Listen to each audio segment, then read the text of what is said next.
जबलपुर में इंडिया खबर 24 की खबर का असर।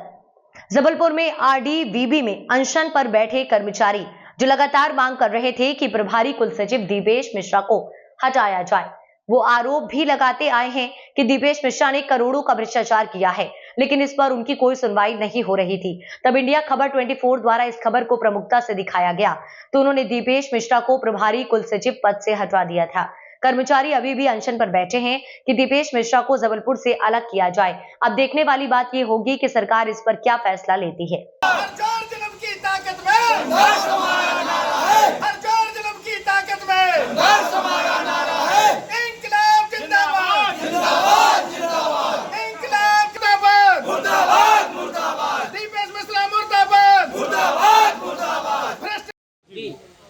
मध्य प्रदेश सरकार ने रानी दुर्गावती विश्वविद्यालय के प्रभारी कुलसचिव दीपेश मिश्रा थे, उनको तत्कालिक भी पद से मुक्त कर दिया है।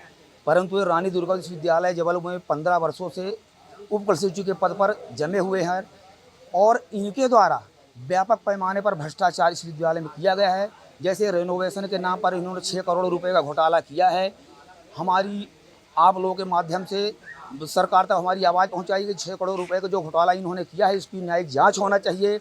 और हमारे जो कर्मचारियों के जायज़ मांगे लंबित है, जैसे तकनीकी कर्मचारियों का 7वां वेतनमान है, बैक लाख कर्मचारियों को समयमान वेतनमान है, हमारे 8-13 कर्मचारियों को अंतर राशि का मामला है, और हमारे विश्वविद्यालय परिसर का रख रखाव का मामला है ना। ये सब सारी चीज़ें हमारी मांगे हैं कि हमारी इसकी पूर्ति हो, और जब तक हमारी पूर्ति नहीं होगी, आज हमारा क्रमिक अनशन का आज 15वां दिन है। हमारा क्रमिक अंतर जब तक ये विश्वविद्यालय से ये दीपेश मिश्रा उप कुलसचिव को हटाया नहीं जाता है तो हमारा क्रमिक आंदोलन अनवरत जारी रहेगा। राजेंद्र प्रसाद शुक्ला, क्षेत्रीय कर्मचारी संघ महासचिव, जबलपुर। हम लोग पूर्व छात्र संघ की ओर से समस्त छात्र आए हुए हैं, कर्मचारी भी हैं यहाँ पर, और जो कर्मचारियों का आंदोलन चल रहा है उसको हम लोग पूर्ण समर्थन करते हैं। यहाँ विश्वविद्यालय में व्याप्त भ्रष्टाचार के लिए हम लोग तत्पर आंदोलन करने तैयार हैं और आंदोलन कर रहे हैं, क्योंकि विश्वविद्यालय में गोपनीय विभाग में जब दीपेश मिश्रा कुलसचिव थे, प्रभारी थे, उनने बहुत भ्रष्टाचार किया वहाँ पर, और उप कुलसचिव रहते हुए विश्वविद्यालय को बेचने का काम किया है।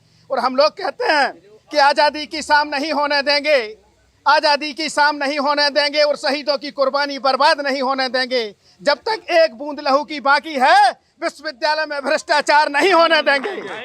हम लोग लड़ेंगे और जीतेंगे, क्योंकि विश्वविद्यालय को बेचने का काम किया है। जब विश्वविद्यालय में 1.5 लाख छात्र बैठने वाले हैं, परीक्षा आने वाली है, उनके भविष्य दांव पर लगा हुआ है, और विश्वविद्यालय भ्रष्टाचार की गिरफ्त में है। इसको बचाने का काम यहाँ के जनप्रतिनिधियों का है, यहाँ के विधायकों का है, यहाँ के माननीय सांसदों का है, यहाँ के नागरिकों का है, यहाँ की जनता का है। विश्वविद्यालय किसी एक का नहीं है कि विश्वविद्यालय कुलसचिव का विश्वविद्यालय है। विश्वविद्यालय संस्कारधानी का है, विश्वविद्यालय महाकौशल का है, और विश्वविद्यालय के लिए लड़ाई लड़ेंगे, यहाँ भ्रष्टाचार मुक्त करेंगे। और तत्काल प्रशासन, राज्यपाल के नाम से हम लोग ज्ञापन सौंप रहे हैं कि यहाँ पर न्यायिक जांच हो, जिसमें दूध का दूध और पानी का पानी हो जाए यहाँ पर, क्योंकि न्यायिक जांच होगी तो इसमें जो बड़ी मछलियाँ हैं, दीपेश मिश्रा जैसे, बन्ने जैसे, विशाल बन्ने जैसे, ये लोग सामने आ जाएंगे, इनका भ्रष्टाचार उजागर होगा, और ये जेल के अंदर जाएंगे, और छात्र कर्मचारियों की जीत होगी, और विश्वविद्यालय के